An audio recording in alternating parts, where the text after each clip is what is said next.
Pada video kedua ini saya akan mengetengahkan pertanyaan tentang mana yang lebih baik, memberi narasi dengan suara sendiri atau voice generator.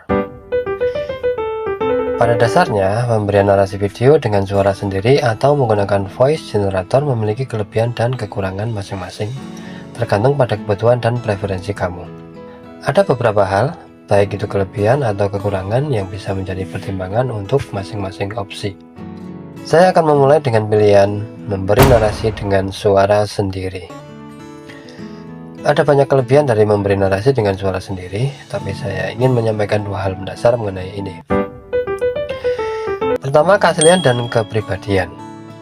Suara asli dari kamu sendiri bukan hanya memberikan keaslian dan kepribadian pada narasi, tapi juga melengkapi keaslian visual yang kamu rekam, dan ini dapat membuat audiens merasa lebih terhubung dengan keseluruhan videomu. Kedua, kontrol penuh. Kamu memiliki kendali penuh atas intonasi suara, kecepatan bicara, dan ekspresi. Ini memungkinkan penyesuaian yang lebih baik sesuai dengan konten dan audiens. Dua kelebihan tadi bisa dipertimbangkan ketika kamu masih ragu untuk menggunakan suaramu sendiri. Sekali lagi, ini tentang keautentikan dan kontrol penuh. Lalu sekarang, apa yang menjadi kekurangan dari memberi narasi video dengan suara sendiri? Nomor satu, keterbatasan keterampilan suara. Jika kamu tidak merasa nyaman dengan suara kamu sendiri atau kurang pengalaman dalam berbicara di depan umum, ini akan menjadi hambatan, menjadi kendala, meskipun juga berarti tantangan. Keterampilan bersuara butuh diasah, dan ini membutuhkan proses belajar yang memakan waktu. Dua, waktu dan upaya. Selain keterbatasan keterampilan tadi, menggunakan suara sendiri juga memerlukan waktu dan usaha untuk merekam dan menyeting narasi dengan kualitas yang baik. Membutuhkan waktu yang lebih lama dalam proses merampungkan sebuah video. Itu kelebihan dan kekurangan mendasar dari membuat video dengan suara sendiri. Nah, kita lanjut ke pilihan berikutnya, menggunakan voice generator. Pilihan ini juga memiliki kelebihan dan patut juga dipertimbangkan untuk membuat narasi video, terutama jika kamu lebih mengutamakan dua hal berikut. Satu, efisiensi waktu. Menggunakan voice generator dapat menghemat waktu, terutama jika kamu memiliki banyak konten untuk di-narrate, atau waktu kamu tidak terlalu banyak karena kamu memiliki pekerjaan utama dan membuat video hanya sebagai proyek sampingan. Dua, konsistensi suara. Voice generator memberikan konsistensi suara tanpa variasi yang mungkin muncul jika manusia membacakan teks berulang kali. Ini berarti selain lebih cepat dan menghemat waktu dalam prosesnya, kamu juga mendapatkan suara yang konsisten, baik itu intonasi maupun ritme suaranya. Jika kamu menyukai kelebihan voice generator yang demikian menarik dan praktis, saya setuju. Tapi jelas ada kekurangan dari pilihan ini, setidaknya juga dua hal mendasar. Satu, kurangnya kepribadian. Suara generator mungkin terdengar lebih mekanis dan kurang memancarkan kepribadian atau emosi. Namanya juga kecerdasan buatan.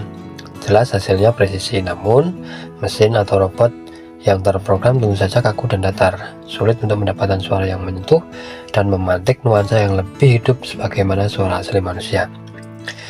Dua, terbatas dalam ekspresi. Sulit untuk mengontrol ekspresi dan penekanan suara yang sesuai dengan kebutuhan. Voice generator cenderung kurang fleksibel dalam hal ini, meskipun memiliki konsistensi suara. Namun ini tak ubahnya mendengar seorang anak yang membaca suara teks dengan nada yang sama, tanpa tekanan maupun ada suara yang ekspresif. Jika sampai di sini pilihan belum bisa diambil, ada pertimbangan tambahan yang bisa menguatkanmu, apapun pilihan yang kamu ambil pada akhirnya. Pertama, karakter dan gaya video. Karakter dan gaya video kamu dapat mempengaruhi pilihan.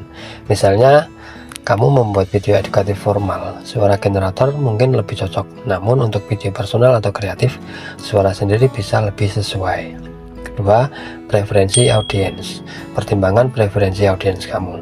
Beberapa orang lebih menyukai narasi manusia karena memberikan nuansa yang lebih alami, sementara yang lain mungkin tidak terlalu peduli. Kesimpulannya adalah, kedua pilihan memiliki tempatnya masing-masing, dan pilihan tergantung pada kebutuhan spesifik proyek kamu. Untuk memberikan sentuhan personal dan nuansa yang lebih alami, menggunakan suara sendiri seringkali menjadi pilihan yang baik. Namun jika waktu dan efisiensi menjadi faktor penting, voice generator dapat menjadi solusi yang praktis. Pada akhirnya semua kembali pada kita. Demikian pembahasan kita tentang pertanyaan suara sendiri atau voice generator. Jika sharing saya tentang hal ini memuaskan dan bermanfaat, silahkan tekan tombol like dan subscribe. Dan silahkan berkomentar jika kamu ingin menambahkan apa yang luput dalam pembahasan ini. Terima kasih untuk semua perhatiannya dari awal sampai akhir, dan sampai jumpa di video berikutnya.